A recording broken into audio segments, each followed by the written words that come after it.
பிச்சைப்போட் சினிமாவில் எந்த பேரும் நினச்சி பார்க்க போகிற முடியும் பார்த்தீங்கன்னா பிக் பாஸ் சீசன் 9 இன்னைக்கு எபிசோடில் வந்து ஒரு முக்கியமான ஒரு விஷயத்தை வந்து விஜய் சேதுபதி வந்து அட்ரஸ் பண்ணதை பார்க்க முடிஞ்சுது. கமருதீனுக்கும் விஜய் பார்வதிக்கும் இடையில நடந்த ஒரு விஷயம் இன்றைக்கி வரையுமே வந்து அது ஒரு பிரச்சனையாகவும் அப்பப்போ வந்து என்ன நடந்தாலும் வந்து அதை ஒரு டாப்பிக்கை வந்து கொண்டு வரதை வந்து பார்க்க முடிஞ்சுது. அதுக்கு வந்து அவங்க முற்றுப்புள்ளி வைக்கிற மாதிரி போன வாரம் ஒரு டிஸ்கஷன்லாம் வந்து நடந்தது.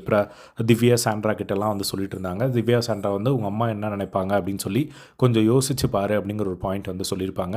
ஃபேமிலி பார்க்கும்போது என்ன நினைப்பாங்க அப்படின்னு சொல்லி வந்து அவங்க ஒரு பாயிண்ட் சொல்லியிருப்பாங்க. ஸோ அது வந்து அவங்க அக்கறையாக சொல்கிறதாங்க அப்படிங்கிறத தாண்டி வெளியே எல்லாருமே பேசுகிறாங்க அப்படின்னு சொல்லி தான் வந்து அவங்க வந்து உள்ளே வந்து சொல்லிட்டு இருந்தாங்க. ஸோ இப்போ அந்த ஒரு விஷயத்தை வந்து விஜய் சேதுபதி வந்து எழுந்து அவங்கக்கிட்ட வந்து சொல்கிறாங்க. இந்த மாதிரி ஒரு விஷயம் சொல்கிறாங்கல்ல, எங்கள் அம்மா பார்த்துப்பாங்க, உங்கள் அம்மா என்ன நினைப்பாங்க அப்படின்லாம் சொல்கிறாங்கல்ல, அதை பற்றி நீங்கள் என்னென்ன சொல்ல வரீங்க அப்படின்னு சொல்லி பார்வதி கிட்டே கேட்குறாங்க. அதுக்கு பார்வதியோட ரெஸ்பான்ஸ் என்னவாக இருந்தது அப்படின்னு பார்த்தீங்கன்னா, எங்கள் வீட்டு ஆளுங்கக்கிட்ட எங்கள் அம்மாக்கிட்டேயோ எங்கள் அண்ணாக்கிட்டேயோ நான் எக்ஸ்பிளைன் பண்ணிக்கிறேன், அவங்களுக்காக நீங்கள் வந்து எங்கிட்ட வந்து பேச வேணாம், நான் ரெஸ்பான்சிபிலிட்டி எடுத்துக்கிறேன், நான் என்ன பண்ணேன் அப்படின்னு சொல்லி.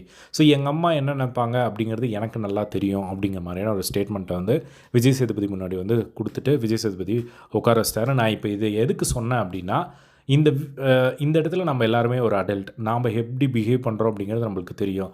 ஒரு பெண்கள் எஸ்பெஷலி இந்த மாதிரி பண்ணும்போது வந்து இந்த சொசைட்டியில் அதை சொல்லியே வந்து நம்மளை அமைக்க வைப்பாங்க. உங்களுக்கு தெரியும் எதை மாற்றிக்கணும் அப்படிங்கிற ஒரு விஷயம், உங்களுக்கு தெரியும் என்ன பண்ணுறீங்க அப்படின்னு, உங்களுக்கு தெரிஞ்சால் அது போதுமானது. அதோட விளைவுகளை நீங்கள் தான் வந்து சந்திக்க போகிறீங்க. ஊர் என்ன பேசும் அப்படின்னு சொல்லி நீங்கள் சப்ரஸ் ஆக வேண்டிய அவசியம் இல்லை.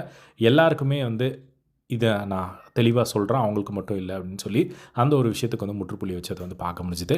ஸோ இதுக்கு மேலே கண்டினியூ ஆகுமா அப்படிங்கிறது தெரியாது. எனக்கு தெரிஞ்சு இதுக்கு மேலே பேசினாங்க அப்படின்னா அது வேறு மாதிரி போகும். ஸோ ஹோப்ஃபுல்லி அதுக்கு வந்து ஒரு முற்றுப்புள்ளி வைக்க மாதிரி தான் வந்து பார்க்க முடிஞ்சுது.